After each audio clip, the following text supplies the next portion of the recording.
Hello and Assalamu alaikum. Welcome back to my channel. I hope you all are doing well. We'll be conducting another practice session on the speaking cue card for the IELTS exam. And if you haven't heard any of my previous videos and recordings, then I would suggest you go back and listen to those because I've put in a lot of tips and tricks, a lot of helpful advice. So it would pay off if you are about to sit for your IELTS exam to share and like my video, to subscribe to our channel so that you can get a notification when I put in a new video, and do visit the old ones because I've got a lot of tips and tricks over there to help you with your IELTS exam. So let's get started. We're going to be looking at some difficult cue cards, some different kind of cue cards to help us with our IELTS examination. Alright, let's get started. So the first cue card is describe a time when you gave someone directions to a place, location.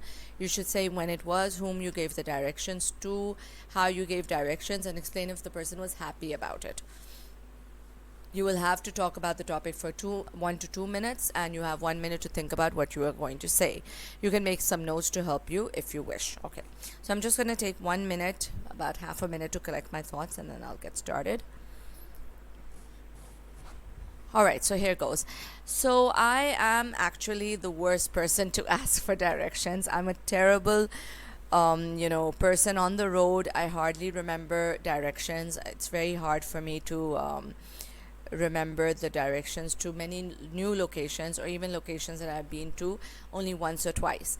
But there's this superstore, I would call it, a general store that is very popular in Karachi, and it's one of my regulars. It's one of the stores that I frequently go to because it's kind of like a very small version of a departmental store, because you can get everything you want on the face of the planet at that store, whereas it has all the groceries and all the food items that you want to buy for your kitchen and for your family.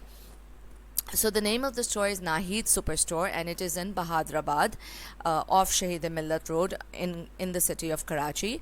And I was talking to a friend, and I was telling her that I found something that I was looking for a very long time. This was it was a sheet pan for baking, and it was the kind of sheet pan that I wasn't able to get at any other place, and I found it at Nahid store, and I told my friend about it, and she didn't know where Nahid store was, even though it's a very popular store and it's a very old well-known store of Karachi. But I was surprised that she didn't know about it, so I gave her directions to the store and how to get there. How did I give the directions? Well, actually, I started off with a landmark, which was Tariq Road, and Tariq Road is a very popular, market of Karachi. It's got all kinds of stores and shops and malls. So I told her how to get there from Tariq Road, because she knew where Tariq Road was, and obviously I told her where to turn, left or right, etc., and which turning to take, which turning to skip, and to finally get herself to Nahid store. And I remember I was so passionate about the whole conversation that I even told her what was available on each section of the store, what was available at each floor of the store, because I've been there a zillion times. I would go there on a fluke because I just love being there. It's like a one-stop shop. It has everything that you would need on the face of the planet, in terms of clothing, in terms of house accessories, kitchen appliances, and kids things for your kids, for makeup, fashion, everything, baby wear, anything you want is available there. So it's really just so convenient. So I told her the directions, I gave her the directions, I told her what was available there, and what she wanted was definitely going to be there, and it would be really pay off for her to go there and shop.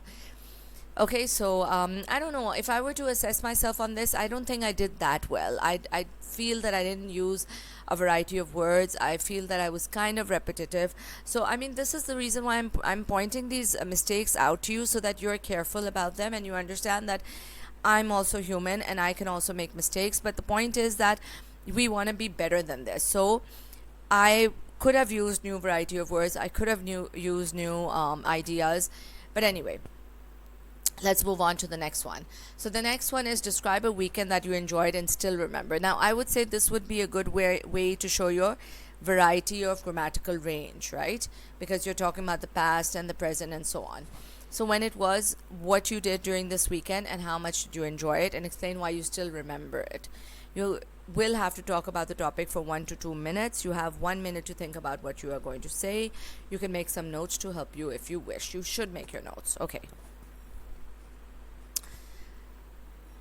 All right, so this weekend happened. I think this was before the coronavirus hit the world, and it was sometime in 2019. And it was work had occupied all of us, during the week. My dad with his business, my children with their studies, and I was obviously consumed with my commitments at work, and we had a very hectic week. So we all decided that this weekend would be special because we were really tiring out, we were burning out, and the weekend was available for all of us in terms of we were free, we were all going to be at home, and we were all going to be together. So my children decided that they should have a game night. So we got all of our games together. We got our Scrabble and our Monopoly and our Clue and everything. We got all the board games together, and we after dinner we decided to make popcorn, and we decided to make some nice fizzy drinks, and we kind of had quite a lot of fun. We started off by playing Clue a couple of times, and then we moved on to Monopoly, and we were really tired out, but it was lots of fun, and there was a lot of bonding that was important.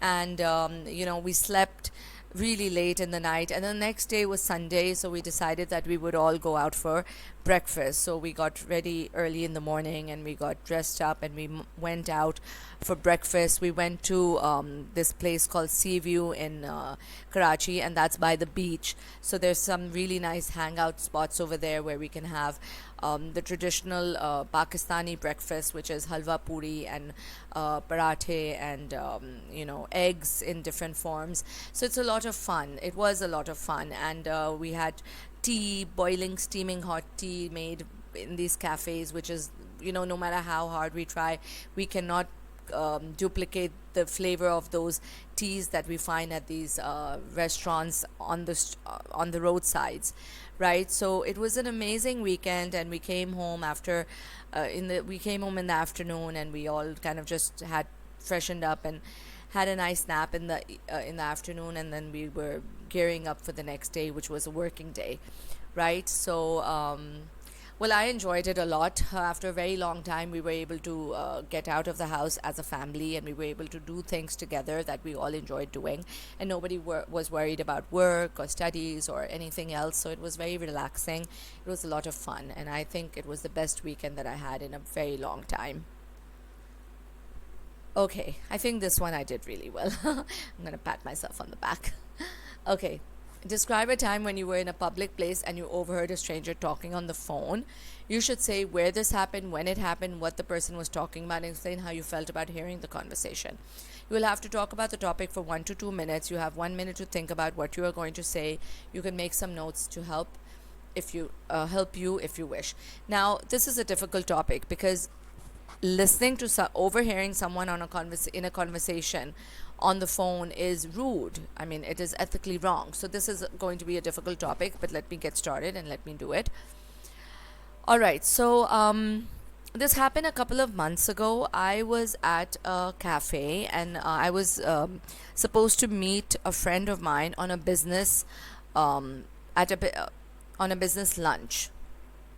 And my friend was running late, and she had already texted me that she would be a few minutes late, but if I could keep a table and reserve a table for us, and I could just probably wait for her because she was running late. She was, I think, stuck in traffic.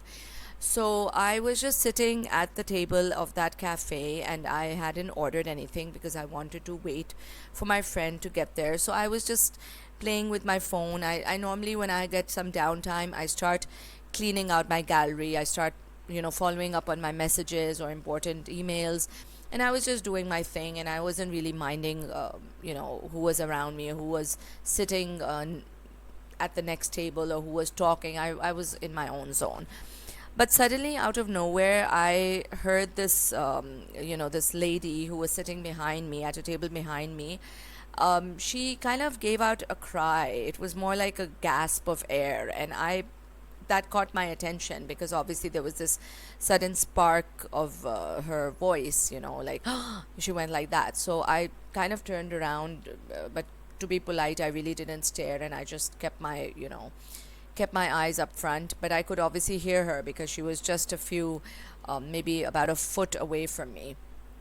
Now, I know it's rude to overhear anybody's conversation in public or otherwise, but I couldn't help it. She was sitting right behind me, and I could clearly hear what she was talking about. So basically, I think that it was a conversation between a friend and, between her and a friend.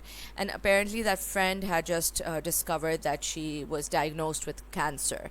So that was what the conversation was about. So she was consoling her friend. She was telling her that it will be all right, and she was obviously asking her what the doctors had said and what her family felt. Obviously, everybody was shattered, but she was trying to give her enough support as she could over the phone, and she promised her that she would go and meet with her, and she would be with her, and she would help her through this very difficult time. And she was also consoling her that maybe it wasn't as bad as she thought it was, and so on. And I just kind of felt very bad and very awkward because this wasn't a conversation that I should be listening to. But then again, I was also feeling that there's this person is going through a phase, and this person is going through a difficult time, and I kind of like just silently said a prayer to help her in every way possible.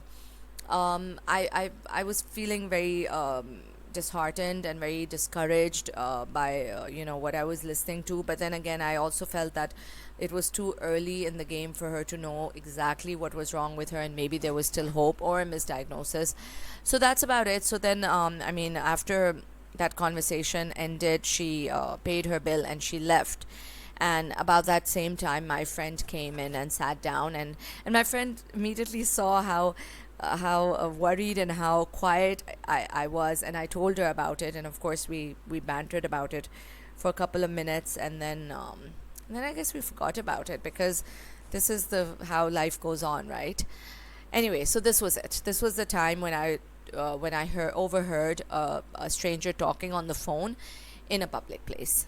Okay, so maybe I spoke for more than 2 minutes. I don't know. I wasn't timing myself, but the whole idea of having these conversations and these recordings is to give you an idea that the variety of ways in which you can create your conversations, your speaking cue cards, and I will let you know. I will let you in on a secret. Is that none of these things happened. I never gave any friend directions to Nahid's store. This weekend that I was talking about may have happened in snippets in different ways. We may have had a game night. We did actually, and we did actually go for breakfast, but it didn't all happen in that weekend. And I never heard a stranger talking on the phone in a personal public place about her friend getting cancer. I made it all up. So this is also another tip that I want to tell you, is that if you don't know about what the cue card is, make up something, make up a story. Don't just sit there confused. Come up with something ASAP and stick by it.